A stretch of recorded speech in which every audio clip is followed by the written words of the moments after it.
G'day guys, welcome to the second part of episode 8. We've got Grant Dingley with us, who we just did an interview with for the first part of the show.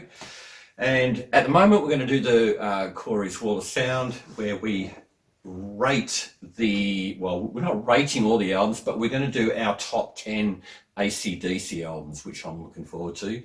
And I figured if I was going to do an AC/DC top 10, who would I want to have to do that with? And of course, Grant pops in my head. Well, I mean, even if Brian Johnson was like available, I'd go, probably Grant. Well, you couldn't understand Brian. Yeah, well, that's right. Yeah, he'd just be talking about his castle all night. You need an interpreter. Yeah, that's right. So that'd be a whole different show. Plus he's deaf. Yeah. So we'd have to get him mic'd up. But all right, so what we're going to do, we're going to count down from our 10th favourite all the way down to our favourite. I have no idea what Grant's list is. He has got it over there, but I'm not going to look at it because I like to be surprised. He has no idea what my list is, so there's some that might connect and there's some that might not, but it's all fun. And it doesn't matter, you guys might go, oh man, how can you rate that your favourite? Well, it's personal choice. Of course it is, yeah. You know.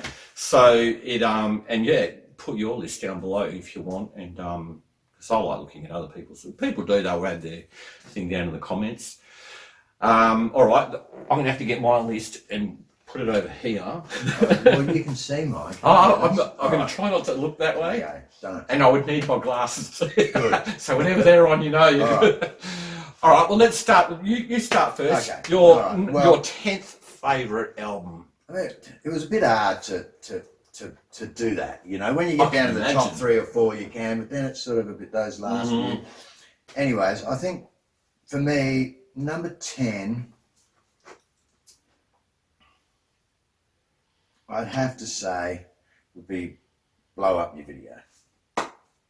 I get that.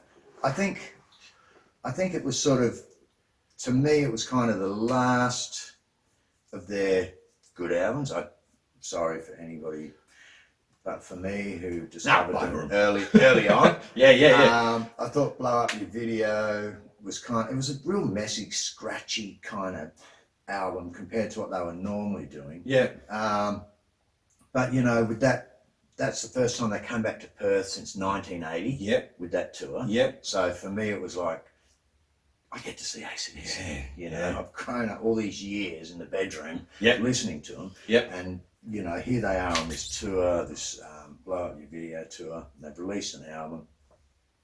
So I thought it was pretty cool. I mean, and luckily for me, I won a competition and I got to go on stage with that. I got to be one of the Angus's and beautiful. on stage Awesome. at both of their Perth shows. And I got to meet the band, and that was their opening shows for the world tour in 1988. Yeah. It was to coincide with that album. So for that one, I mean, normally I probably wouldn't even rate it because I thought it had a couple of okay songs on it. That's the way I want to rock and roll. That sticks to my head. Heat Seeker was another one. Go Zone. But then it was just all a bit how you going. It was kind of, I mean, even for me at the time, then I still loved AC/DC and anticipated new albums like, fuck, when are they going to bring in something else? Yeah. Like a good AC/DC fan would. But and I was a bit disappointed, but I was caught up in the moment. I got to meet him and all that sort of stuff. So I definitely rate that one. That's what we're talking about. Heat Seeker, 88. Actually, that AC/DC poster up the top there, that was a part of a Heat Seeker promo poster. Oh, all right. Oh, yeah, all right. It got wrecked and I ended up having just to cut the logo out. Okay, cool. But there it is right there, which I think... I need my glasses just to have a look. Yeah, have a look. There's some of the other tracks on there. I'm the same, mate. Got the goggles ready. Nick of Time was another one that probably worth a mention. Yep.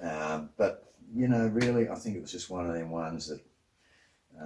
because of that tour coming through, you kind of they just had to latched something on out and whatnot. It was just at that time. I mean, by that stage, they were sort of every 5 years they might put out an album. That's so right, back it was then, kind of like anything that come out, you just went for. It went platinum instantly because it didn't matter. But anyway, so that was my number 10. Right. Okay. Well, I had a really hard choice because I kind of found my top 10, but then I found an 11th that I was trying to fit in with it. And So, Blow Up Your Video is my number 10 as well. Okay. Interesting. But I also had Fly on the Wall. And I was going to kind of pick at the time which one I was going to go for. Well, they were very similar production, I thought, on those two albums. Yep. And similar, they didn't change much between the two. No, that's right. In my opinion. So we're talking, all right, because you went for that for number 10, I'm going to go for Fly on the Wall, but that was with it. Yeah. All right. So Fly on the Wall for me for number 10. An honourable mention would definitely be Blow Up Your Video for sure. But that's my number 10, right? Well, that's actually my number 9. I think this is... That's the next one. And I was the same. Yeah. I was sort of like, meh. Which one? Yeah, I mean, the production on that was fucking woeful. Yeah. And I mean, if you Google anything, I think most people, look at any forums, they'll agree. Yeah. I think they changed. I'm not sure who produced that album. It wasn't not Rick Rubin. They got someone in. They weren't happy. But it was terrible. It's scratchy. It's trebly. Oh shit! Oh, it's scratchy now. It's messy. But I mean, it was kind of a little bit innovative for AC/DC because they made those little movie clips. Remember? Yeah, they did too. Malcolm and Angus produced it. There you go. They never did another album again. Right, okay. They learnt the first time. That's right. I think they just sort of went, you know what, we're going to do it ourselves. And they absolutely butchered it. Yep. But I think they had those couple of cool clips that were like little movie clips. Yeah. Sink the Pink. Sink the Pink, Danger, Shake Your Foundations. Which, Shake Your Foundations is a really kick-ass song, I thought. But it was just another one. And kind of, at the time, I think their music was a bit off the boil, if you know what I mean. They were coming out, when was that? Must be about 85. Yeah, 85. So we're talking right in the middle of the whole hard rock hair metal scene as well. Well, that was just emerging then, I think. And then you had all the gay kind of mid-80s. Not that there's anything wrong with gay, but you had that sort of sound in the weaker mid-80s. Stuff, You know, the Howard Jones and the Thompson Twins and all that kind of crappy Simple stuff. Minds. So, that was my number 9. Yep, there you go. It's only in there because I had to do 10. Yep. if I'm to be honest. But I have great memories of it because... Of course. I mean, I was still... I was 15, 16. Yep. And then, again, the anticipation of that coming out. And then, you know, because MTV was just emerging in Australia then. And to see AC/DC doing a proper clip, because they didn't do clips. No, it didn't exist. Who was that after? That was after that, right? That was... Or before it? No, it was around the same time. It was actually after that. Yeah. I think it was 86 Who May Do, and that was it was a soundtrack for a Stephen King movie. That's right. So, and they just put a couple of really average... it was songs that they'd already done that they put on it. Yeah. And then redid Shook Me All Night Long. Yeah, and they had a couple of... just musical songs. Yeah, with no vocals. That's right. Yeah, I can't remember what they were called for the life of me. One of them rolled on all right. Was okay, but it was just pretty much. But you could put your own vocal on it. Well, you could pretty much. Stephen King approached them and said, you know, I want you guys to do the soundtrack, and it's a fucking terrible movie, but kind of funny, but terrible. And I think AC/DC kind of really regretted doing that. I read something a while ago that they just thought, you know. I think it sold pretty well, though, did it? Who Made Who? Yeah, I thought, it did. Yeah, really well. So, all right, well, let's go to your number 8. Where are we? Number 8. I have to have a look. Okay. All right, well, I think I have to say Flick of the Switch. Right, okay. Going back into the Brian Johnson pile. Yeah, well, I mean, I think that one must be about 83. Yeah, 83. Yep. I think that was one that they sort of went, you know what, we don't care about having a hit or anything. It's just, we're going to just write some and record some really go back to songs. basics. And I'm pretty sure they just recorded it all pretty much live. Yep. In a home sort of studio, like a rehearsal room. Yep. And they pretty much just did it that way. Yeah. So and it comes out like that. Yeah. You know, there's not a song that even is remotely commercial No, on it. Well, where for those about to rock that came out before that, obviously had the title well, I track on kind it. of feel that, yeah, I mean, this was sort of the demise after this one. They started, I mean, they were sort of going out of flavour a little bit, and they started trying to try and meet the market a little bit after this one, you know, and trying to. So, I mean, it was a great album. It didn't sell well from what I remember. It's not one you hear about a lot, is it? No, not. But it's really underrated because it's got really good production on it. The songs just fucking grind all the way through it. Yeah. So it's a real shame about that one. And I discovered that one sort of a bit later on. I kind of skipped over it, I think, like a lot of people, and then you went back. Then went back and thought, hey, that's a quality album right there. So flick of the switch. Number 8 for you. That's a beauty. I actually have the vinyl, the original vinyl, unopened. Oh wow! Yeah, the original pressing. With the embossed cover. Nice. Never been played, so. Wow. And I don't think I'll play it. But good album, that one. Okay, so my number 9 is If You Want Blood, the live album. Cracker. It's so gritty, isn't it? Yeah. It's just so.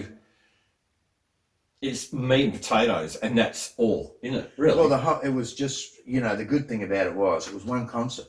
Yeah. So they just a one lot show of live recorded. albums, they'll take bits and pieces. Yeah, or redo it in the studio. This one, I mean, they pretty much just press record on the desk. Yeah. And that's what they released. Yeah, and they got a decent. And some of those songs, like they did that version of the Jack, which a lot of people hadn't heard. Yeah. You know, the dirty. Of course, yeah. The dirty version. Yeah. And you know, it was just pretty cool. Bad Boy Boogie. Yeah. That long version. Yeah. Where he does a strip in the middle. I thought that was an absolute cracker. Yeah. Great live album. Probably underrated, really. It kind of gets forgotten about when people go live albums. What a great live album. Yeah. People jump straight to the common stuff, but yeah, I think the good thing about it is like, you know, I see a lot. You hear live stuff now, and it's overproduced live. Yeah. This is just fucking live and raw, man. Like you can almost smell the beer in the carpet when you listen to it. You can hear everyone in there, the clangers, everything, you know. Absolute cracker, that one. Better than Frampton Comes Alive, I reckon. What number did you have that one at? 9. Was that my number 9? I think it was about 78, that one coming out. Yeah, it was 78, yeah. So yeah, that's my number 9. So we're up to your number 8. Okay, so where am I at? Or did you just do your number 8 before? No. Yes, I did. You did? Yes. Okay. So let me get my number 8 out the way. Yeah, right, because I think the Fly on the Wall one. Yeah. Okay. All right. Well, my number 8 is, we're going into the Brian Johnson file. For those about to rock, is my number 8.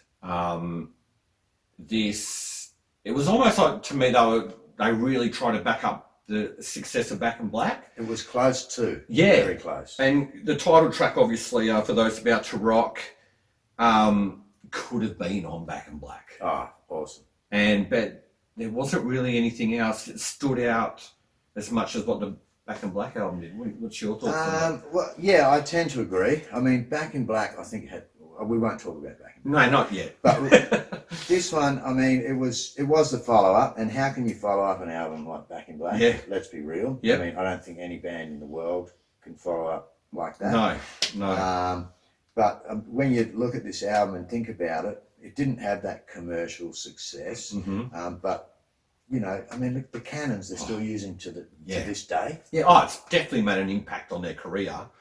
So that was a big thing. But you listen to that, for those about to rock, what an epic song. And Brian's vocal is just unbelievable through this whole album. And, I mean, this is one of them ones, when I'm looking now at the track listing, it's almost all killer in this one. Yeah. I mean, Put the Finger on You, Let's Get It Up, Inject the Venom, Evil Walks. I mean, that song's epic. COD. It's Night of the Long Knives. It's just one of them great albums, I think. And to be honest, I think this was the last of the really good ones. The real good ones. Yeah. For me, I mean, I had this one at number 7. Yeah, right. So that was going to be your next one. Yeah. There you So go. they're pretty close. Yeah. I think most AC/DC fans would be on that same sort of part, because I mean they've been the way they've gone AC/DC. But yeah, what an album that is. I mean, I'm going to go back and listen to that again, because I haven't for a while, and it's just looking at the track listing. It's like, wow, we salute you, man. We salute AC/DC. What an album that was, and it didn't get the fanfare that it deserved. No, not at all. No, there's such a difference between the commercial, like the success of Back in Black compared to that. Yeah, well, it's like, timing. Timing's everything, I think. And I 81. Think when that came out. When was it? Was it 81? Yeah. Things are, I guess, changing a bit then. But yeah, what an album that is. Yeah. Absolutely. Well, I'll go to my number 7 now. Oh, God, here we go. And, so we go to Power Age for my number 7. And Rock and Roll Damnation, Riff Raff, Sin City, Kicked in the Teeth. I forgot about Kicked in the Teeth. That's a good. It's very album. gritty as well, isn't it? Yeah, it is, but it was one where they lifted the production on that. It cut a lot better. It was a lot more produced. The songs were thought about. They weren't just dirty barroom type songs. No, But there's only really the one or two songs that kind of became known, I guess. Well, Riff Raff, I think, became known from the live album. Yeah. I mean, I look at that track listing. Need my glasses. Yeah.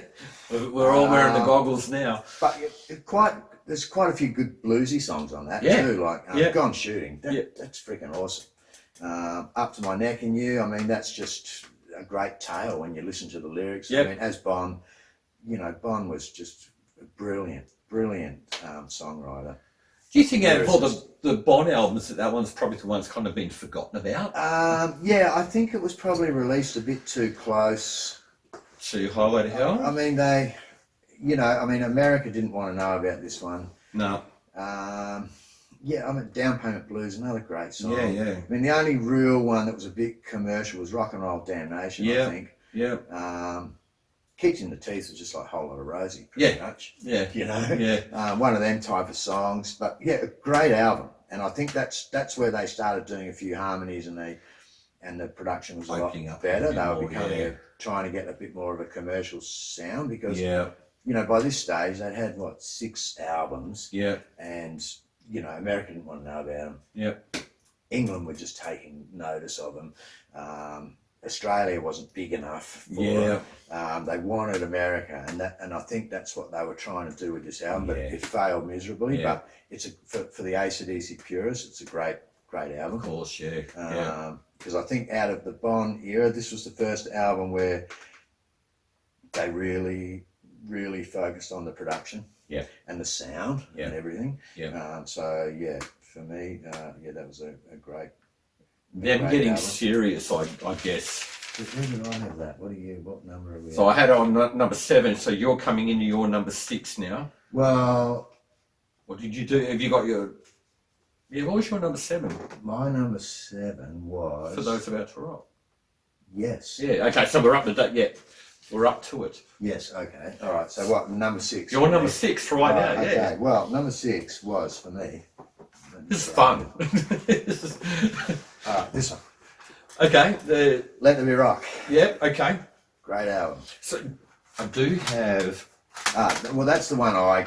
Yeah, of course. With. Yeah. I mean, this was the European or the German cover. It might have been. Well, actually, that's the that's the movie. live. So that's the live movie one. So because the Americans had the different covers. It was Dirty Deeds, different covers. But now this one, I mean, I love the album, but I put it at number 6 because I keep talking about it. I shouldn't, but the production. This one sounded like it was recorded in the fucking closet. Yeah. It was dirty. Yeah. The tuning was real low on it. Yeah.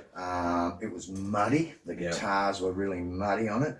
But looking at the track listing, what a great album. Crabsity in Blue. Yeah. If you haven't listened to that song, listen to that song. You have to listen to it. We all know about President. Yeah, we've all had it. But, you know, apart from that, some great songs on Let There Be Rock. I mean, what a song, man. Yep. What a song. Whole Lot of Rosie, Hell Ain't a Bad Place to Be. It fairly kicked ass. It's only at number 6 because it had to be somewhere. Yeah. You know, Yeah, definitely. We're getting into the really good stuff. You couldn't have left that out of your top 10. No way. I think this was about the 3rd or 4th album I discovered as a kid, and I was like, yeah, I mean, wow. Yeah. You know, awesome. And I think that the movie come out, that might have been sort of early 80s, the Let There Be Rock. Oh, okay, yeah. Movie. But anyways, yeah. Yeah, Let There Be Rock with the original cover, which I always preferred. Yeah. Well, that's the only one I knew. I mean, I've seen that one later in life, and then thought, wow, that's awesome. Let There Be Rock. Yeah. So my number 6, we go all the way down to High Voltage. Yeah. So we're going back to the first album, Baby Please Don't Go, Little Lover, Love Song, even Love Song, Show Business. It's totally different. It's not. It's very. You explain it because you'd probably explain it better than me. I mean, it's this is a young band, you know, a young Richie. 1974. Yep. They didn't have anything to do with writing any of the songs. Yeah. I mean, George Young from the Easy Beats, Yeah. Harry Vander, pretty much wrote all these songs. I mean, they had the one slight commercial success with that cover of Baby Please Don't Go, which was an old... Of course, I'm Countdown, dressed up as women. Which I think was an old, late 1940s blues song. Right, okay, I think the original was Big Bill Brunsey. Yeah, right, on the old guitar. And just a foot stomping board and a harp. And maybe a one-string guitar. Yeah. You know, I mean, we're probably late 40s. Yeah. You know, when blues was just... rocking. Black people only. Yeah. You know, and it was... When it was real. So that was the only sort of notable song. Yeah. The rest of them, I'm sure if you spoke to Angus, he wouldn't even want to talk about it. They absolutely hated this album. Yeah, right. Okay. Because there's no real rock songs on it. No. I mean, you know, they did that. That's the only ballad they've done out of 17 albums or something. That was the only ballad, that love song, and I thought it was great. Yeah. But I think it was just sort of made for them, this album, to put it out there. Of course, yeah. I mean, it means a lot to me. I absolutely love this album, and a lot of AC/DC people might not have heard much of it. No, because go back and listen to it, because it's nothing like any other album. No, that's right. Done. And of course, the American version, which I do have here, is pretty much got half of TNT on it too. Right, yeah. So if you've got that and you don't have that one, you've actually got a different album almost. I mean, they did that for America, I think, that one, because, I mean, this was just, it wasn't going to pass the test, I guess. And I mean, it never really did. Yeah. Anyways. It made my top 10 because of the innocence of it, and just, I kind of had to have it in there, you know? Yeah, look, totally. I mean, it's a great album. I've spent years listening to that. Yeah. You know, as a kid, the actual cover with the dog. Yeah, the little dog pissing on the electricity box. Yeah. You know, me and my mate searched high and low to get one of those. Right, original high voltage things off one of those power things. Yeah. And we took a screwdriver out at night as 13. Round Scarborough. And we fucking ripped them off. Yeah. And we put them on our bedroom wall. Yeah. You know, so that album, absolute ripper. Just in case you didn't see the little dog, he's just down there. There you go. All right, so now we're up to your number 5. Okay. So that was my your number 5. Well, my number 5 would be, well, we've already done this one, but it's Power Age for me. Yep. You know, it was one of those ones that back in the day, you know, I mean, it was already out long before I discovered AC/DC, well, a couple of years before. Yep. So I sort of went back, and, you know, you had to go to a record shop, and you know, back then, I mean, they didn't even have back catalogues of bands, you know. They'd have their latest album, maybe one or two of theirs. But, you know, we used to go into the city, catch bus into the city and go to Twilight Records Yep. Or I've got one of their old flyers right up in the corner. yeah, wicker shop, you Yeah. know, or 78s or whatever. And you'd just be digging through and you go, fuck, I didn't even know about that album. Yeah. How else could you? I mean, how else could you know? Well, yeah. How else could you even know about their back catalogue? Yep. No, you wouldn't know. Not unless it was in a magazine or something. That was right. rare. Yeah. So you just didn't even know about that stuff. So I mean, this was one of them ones where I was just sort of flicking through and went, "The fuck, you know what? That? Fuck, I'll take that." Yeah, you know? Pull that $8. And well, it's probably cheaper now. Yeah. I used to put it on cassette at the time. I mean, I was all about cassettes because my mother had the family record player. You know, that you could only play when she wasn't there, so it was all about cassettes in the bedroom. So that was one for me that I just sort of went, fuck, I'm gonna have that, and just went home and played it until I passed out to death. And absolutely loved it. So that one was number 5. That was your number 5 for me. All right, my number 5, if I can, it is. I got it correct. A few people might actually spin out on this, but my number 5 is actually Back in Black. There's no denying how much of a classic album there is. I mean, the sales of it speaks for itself. I think it's like only 2nd or 3rd most sold album in history. After Thriller. No, I think it was Thriller, and it might have been. It's changed nowadays. I think it was Beatles, Thriller, and Back in Black. I mean, now probably Ed Sheeran's probably. Oh God. Well, I know what you mean. Because they don't sell hard music anymore. It's all just streamed and downloaded. So. But everyone knows that album. But what an album to come out a matter of almost weeks after the singer died. To record that. That album. I mean, wow! What an album! All killer. Yeah, absolutely. There's not a bad song on it at all. And for Brian to come into the band, I mean, the pressure on him, I guess, would have been just. Oh yeah, and I mean, he was at his peak vocally. Then at the time, I mean, he could only dream about sort of reaching notes that he was reaching on that album. Of course. But 1980 was a good year for hard rock and metal. A lot of good stuff come out that year, but this was definitely the cream of the crop. They did a couple of video clips, like kind of more like a live performance thing, weren't they? Really? Yeah, they did do that one. It shook me all night long with the bathtub one. Oh, that was from the Who Made Who time, so they redid the video clip around then. No. Oh, did they redo it? Did they? Okay. I'm pretty sure because I think the version they did on here was just a stage, and they're just on. Oh, okay. Yeah. I could be wrong. No. Yeah. If anyone knows, correct us. It was a long time ago. But I do remember the in the bathtub was pretty much. I'm pretty sure that was from the Who Made Who version. Yeah, could well be right. Which I think was it any difference between the two versions? I don't think so. No. How's Bells? Shoot the throw. Look, you can name them all pretty much. Let me put my love into you. Yeah, what a great song.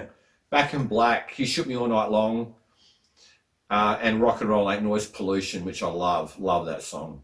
Have a drink on me. Yeah. You put that on at a party, and by the second song, you're rocking. Yeah.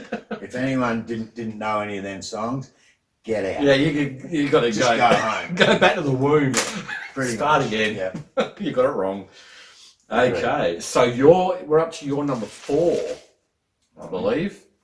We're getting down to the real meaty stuff now. All right. Well, I mean, for me, it has to be Highway to Hell. Right, which will be right down the bottom of that one there. No. Hang on a second. What have we done here? No.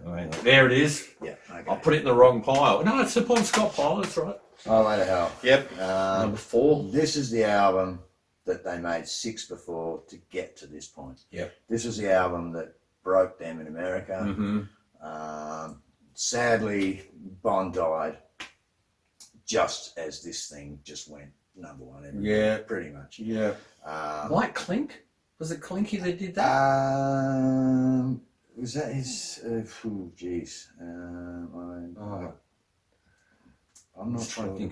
There was a big producer that came in on that one. Mutt Lange. Mutt Lange's the one I'm thinking about. Yeah, Mutt Lange. So he was an American producer. Yeah, he was doing Def Leppard and stuff like that around that time. So and I mean, you can just tell. You put any of them other ones. Yeah. I mean, Power Age had a similar production. But you put this on, it's worlds apart. This one was absolutely. Like, this one was like, we can put this on the radio. Yeah. And that's what they wanted. But that's to AC/DC what Destroyer was for Kiss. Yeah, totally. Yep. I think the production on this is better than Destroyer. Yes, right. That's another story. That's a different argument. That was my first Kiss album ever. Actually. Yeah, right. Yeah. So, I mean, this album, you know, what can you say? Highway to Hell. What a song. All about getting highway too. So they say. Yeah. But I mean, looking at this, I mean, I don't know why I don't have this at number one, but I don't. But there's not a dud song like that. You know, If You Want Blood, what a song. Walk All Over You, just epic the way that rolls along. Touch Too Much, just commercial, just almost a pop type song, that one. Beating around the bush, dirty, gritty, and just fucking smashes you from the start. The riff on that is just awesome. And there's a bit of controversy about this one because they had the what was the song? Night Prowler. There was that guy in America that was breaking into people's houses and stabbing them and killing them. And apparently he left a couple of AC/DC. I think he left some AC/DC caps or called himself the Night Prowler. Pretty much left a little calling card, the Night Prowler. So they blamed AC/DC for it. And everything like that. And another little funny twist is at the very end, if you just keep playing let it play after Night Prowler, you hear Bon Scott saying, Shazba, nano. Oh, really? Okay. Off Mork and Mindy. Yeah, Mork and Mindy, yeah. Which at the time, Mork was and Mindy a big TV show. It was massive, 1979 when this come out. I mean, wow. So that's right at, right at the very end. The very end of the last track. Nano. Yeah. To me, that's set a lot like Back in Black. Like those albums sit very similar together. Like totally. Every song is great. Great production. And I mean, it's the album that broke them. I mean, they worked for 6 years harder than any other band probably in the world. Toured everywhere. Were on buses for 6 years non-stop. Just trying to make it in America, pretty much. And then this one, it happened. This is the one. It was one to break the floodgates. Those songs, those albums, then boom. This is the one that done them. And of course, great album. Once that broke, people in America went back and started listening to all the early stuff. That's right. Like, totally. What we got now? That's what happened. And you know, Bon's vocal on it. This was the first album where they really did some good harmonies. And Bon's vocal on this, I mean, you know, it's fucking spectacular. I mean, even in a me playing in an AC/DC tribute, all these songs on this I found very hard to do because you know, he was just up there at another level. So a great album, that one. Absolute cracker. That was your number 4, isn't it? Yeah, it could have been number 1, but it's... Oh, it's my number 4 too. So there you go. I just have to agree with everything Grant said pretty much. Every song's great. To me, I could put that next to Back in Black and they will both just sit like a nice pairing, you know? Imagine if Bon passed away, unfortunately, not long after that. So he didn't get to see the success of that album. No, they just released it and he pretty much died. But, imagine his next album after that. What Mutt Lange could have done with him after that. So. Highway to Hell, my number 4 too. There we go. So now we're up to your number 3. Okay, number 3. Well, we've been here before. And it's the next album. Brian Johnson has snuck into the top 5. I am a Bon Scott purist, but I mean, what can you say about that album? Well, you can't. It's you can't. I mean, Bon Scott would have said, "Fuck me, what an album!" Yeah, absolutely. You know? And I'm kind of, I'm sort of in that school that believes Bon Scott probably had a lot to do with quite a bit of this album. I think so. And there's people that say, "No, fuck off. Brian wrote the whole thing." I mean. You've got to ask yourself the question, this album was written, recorded and released in a 6-week period after Bon Scott died. So there would have been a lot of energy focused and there would have been a lot of... 6 weeks it's fuck to get a singer and to put an album out like that. And I mean, I grew up listening. It was my whole life as a kid. Yeah. AC/DC. Yeah. Fuck, I listened to nothing else. Yeah. I just read into every lyric, everything, and then to hear this album, to me, it stunk of Bon Scott's lyrics. Oh, yeah. Absolute Yeah. reeks of them. Yeah. And I mean, you know, they've sort of come out AC/DC after, because they've got a lot of people have said the same thing, and they said, no, Brian's written it, but the songs were pretty much written. Yeah. Already ready to roll, Yeah. and Bon was going to go. They were about to go into the studio and start putting down tracks, Vocals, putting them down. So, and if you knew much about Bon, I mean, he carried a lyric book around and he was writing lyrics constantly. Yep. He most likely already had quite a few of these lyrics. Yeah. Whether or not they've used any of them or whatever, but as someone who, as a kid growing up, listened to AC/DC and Bon Scott's lyrics, I mean, I could see a lot of Bon Scott in there, but that's another story altogether. But what an album! Well, Bon actually suggested to the band, if anything ever happened with me, Yeah, get that Brian. guy. And I mean, you know, they're one of the, name another band that has got another singer and then just gone to another level like that. There isn't one. No. They don't exist. Well, maybe Van Halen with Hager, but nothing like that. Yeah, true. Not on that level. Yeah. No, good call there. Yeah. But, totally not on this level. But Yeah. when they did, I think they did 5-1, 5-0. 51-50, With Sammy Hagar. It was a I big mean, fan I was of Van Van Halen. At the same time, Yeah. I was just, badly into Van Halen, and I Yeah. love Sammy Hagar, and they just went, and they did a similar thing. Yeah. They released a completely commercial, because Van Halen were never commercial. No, that's right. 1984 was a bit commercial. Yeah, but then the they, one song, but that was really Panama, yeah. Then they had 51-50, and it was like, fuck me, super produced. Absolutely. You know, Sammy Hagar had this commercial voice, and he could play guitar. Oh, Anyway, that's another story, but very similar. But wow, That's your number 3. Back in Black. What an album. My number 3, now going back to my list, is Let There Be Rock. Mate, it's my number 3. I know we were just talking about it not long ago, but yeah, Dog Eat Dog, Let There Be Rock. It's probably one of my favourite Akadaka songs. Bad Boy Boogie, Hell Ain't a Bad Place to Be, and Whole Lot of Rosie. That's right up there. It's one of my favourite AC/DC songs too.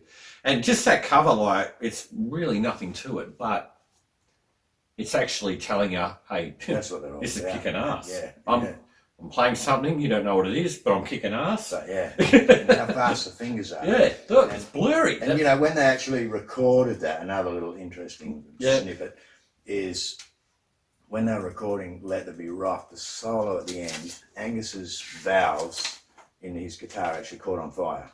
And right, melted. okay. So, and I mean, also, and Bon, when he jumped off that thing, he ended up, I think he fractured his arm or something when he jumped off that Oh, right, the at the end of church the thing. Yeah, okay. But you can see at the end where they're just in the studio and Angus is playing that sort of outro solo where he's just flat out. His amp actually melted and they just said keep going, and they did. So whilst that outro, his amp was actually frying in that. There you go. That's how much energy they had in that album, And you can feel it when you hear it. Totally.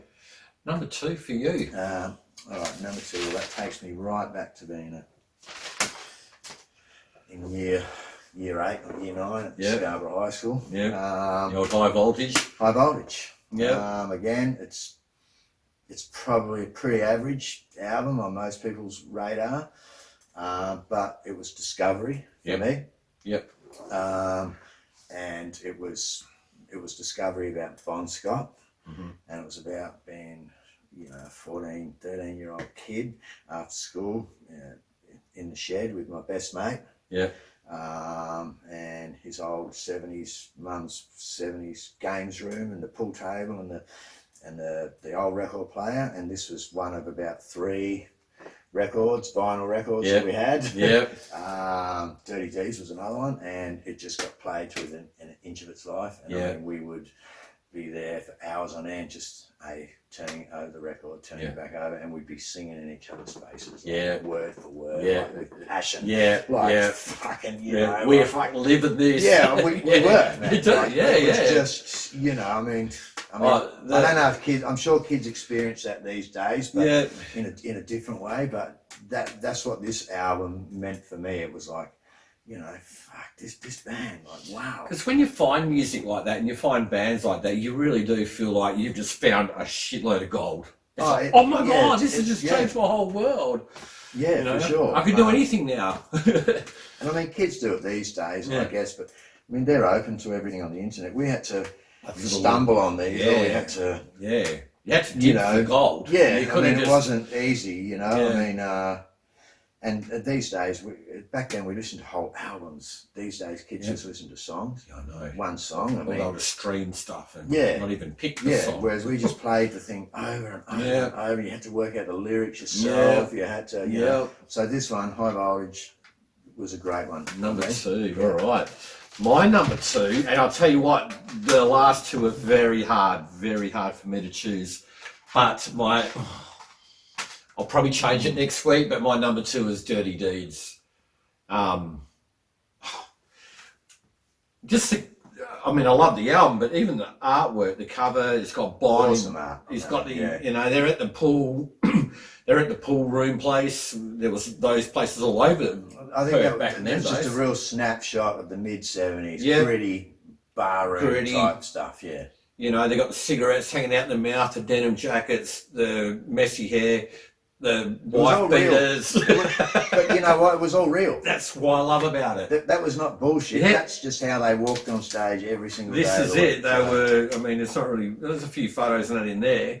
But, you know, I remember the first time I heard about AC/DC and you looked at them and they were the guys that were hanging out down in the pool rooms and, they were the tough kids. Yeah. The cool, tough kids. The original Bogans. Yeah, for sure. So, and I think so many teenagers through the late 70s into the 80s, they wanted to be like that. And I guess a lot of people were like that, but that was the attitude of Australia, mate. Very Australian, that one, mate. Yeah, I love it. Agreed. Love it. Number 2 for me, Dirty Deeds. Oh, and we should talk about with Dirty Deeds, obviously. Ain't No Fun, went around be a millionaire. Screaming Jets covered that one, I think. Yeah. Brought that one back a bit. Problem Child, I've been hearing that one a lot lately. Yeah, that's a ripper. Big Balls is great, of course. Big Balls, I mean, that's a piss take song. But it's awesome. It's got 2 meanings. Yeah. Every single line on that can be interpreted a couple of ways. Bond was good like that. Absolute legend. Absolutely. So it sort of got you thinking, like, brilliant song. Piss take, but a brilliant song. Ride On, very cruisy. Wow, you know, everyone. Lump in the throat. And when that comes on at the party, everyone just sits down and chills out to it. And says how good Bon is. Like, what a song. And Jailbreak. Yeah. Which is right up there as one of my favourites. Where they're just in the old Arrow prison, in their prison greens and that, like just playing in some dirty old back lot, you know? Like, wow, awesome. You need to get that album if you don't already have it. I mean, you really need to. If you're into AC/DC and you don't have that, piss off. You got to go back. You got to go back. That's everything. Okay, so now we're down to your number 1. Number 1. Okay. Well, where is it? No. There can only be one. I think there could have been a couple, but there it is. I thought it might have been TNT. Yep. TNT. Wow, what an album. Yep. I have to put my glasses on here. But this one for me, this was discovery for me. This is the one my father bought me on cassette. Let me even go one better because I can. And I will. It's a little bit beaten up. Yeah. But it had the old the little the photos, the lyrics, which were very rare back in those days. That's right. And the little cards, the little calling cards, which were pretty cool. Yep. In there, that told you a bit about them. Yep. Which was a piss take, of course. Of course, yeah. But what I mean, look, TNT. Yeah, I mean, Long Way to the Top. I mean, that's just forever etched in anyone's mind. If you don't know what Long Way to the Top is, well, you know, I mean, they're on the back of a truck driving down in Melbourne, Main Street. And Rock and Roll Singer, I mean, wow. I mean, for me, growing up, I kind of thought, you know, my daddy was working 9 to 5. Yep. when Yep. my mama was having me. By the Yep. time I was half alive, I knew what I wanted to be. Yep. A fucking rock Rock and roll singer. Yep. I mean, what a song, Yeah. man. Fuck, what a song. Well, it you spoke know? for so many of us, didn't it? Yeah, and it just kicks ass. It Yep. absolutely kicks. The Jack, I mean, that's one of those songs that two meanings again, Yep. Yep. which is a brilliant, brilliant song. Live Wire, another great song. It just goes on. The title TNT, track. Yeah. Rocker. Rocker, which is just flat out. Yeah. Absolutely flat out. Can I Sit Next to You, Girl? Another Great one. song. You know, this is Bond at his absolute best. Yep. You know, Yep. absolute best. High Voltage, another ripper. School Days, which was a Chuck Berry, Yep. a kind of an ode to Chuck Berry type thing. Yep. But they made it sound like them. Yeah, totally. And I've got to admit, while we're here, it's my number one too. Yeah, right. Well, So I there mean, you go. We both picked the same it's album. a great album, and the production on it was really good too. It really Yeah. cuts, you know, really nice sound on that one. Yeah. But for me, it was Discovery. This was the one that got me hooked Got on ya. AC/DC. And you know, again, it's all killer, no filler. That one. You know, not a lot of money went into the artwork, and that's okay. It No, worked. no. It did what it needed to But do. I mean, TNT. I mean, it says it all, doesn't Yeah, it? it does. Pretty much. Yeah, absolutely. What a great album that is. But Absolute ripper. I mean, I'm surprised you didn't have Dirty Deeds in your top 10. Well, I thought about it.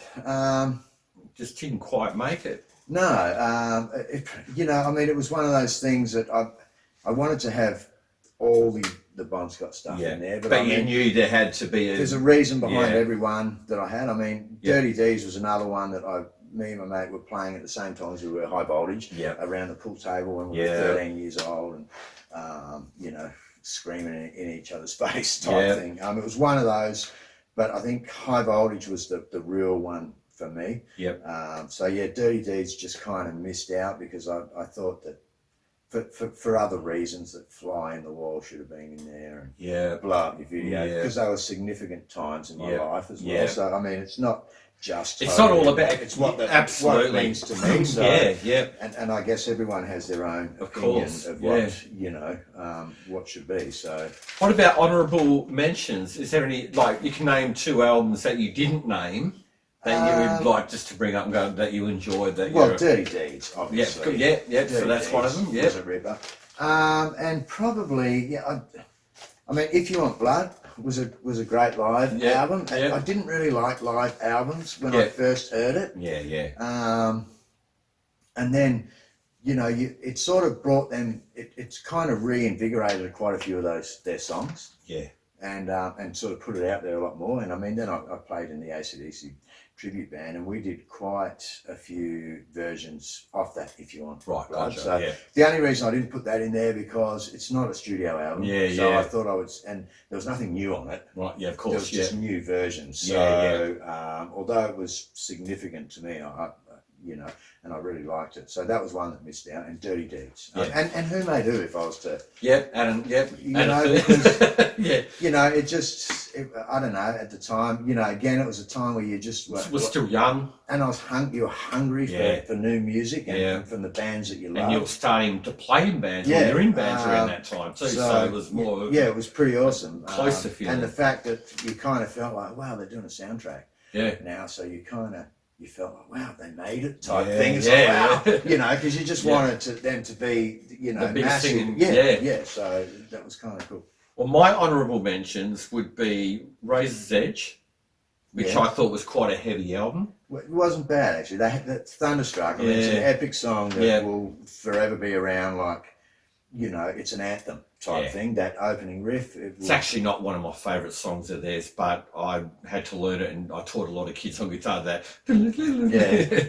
So and kids love playing, even young kids now. You're teaching kids that riff, so Yeah. it's one of them epic riffs. Absolutely, I mean, yeah. that will forever be. You know. It's one they want to learn. Like most kids want to learn that. Yeah, riff. that's right. So Yeah. it's quite significant in their catalogue. My other one I'd go Black Ice. I thought it was a good comeback album. I thought it had enough good songs on it to really pick it up away from the stuff that they're doing like previously, especially with maybe these two albums which we're talking about. I mean, I didn't touch on those Yeah. last few albums, but yeah, Black Ice.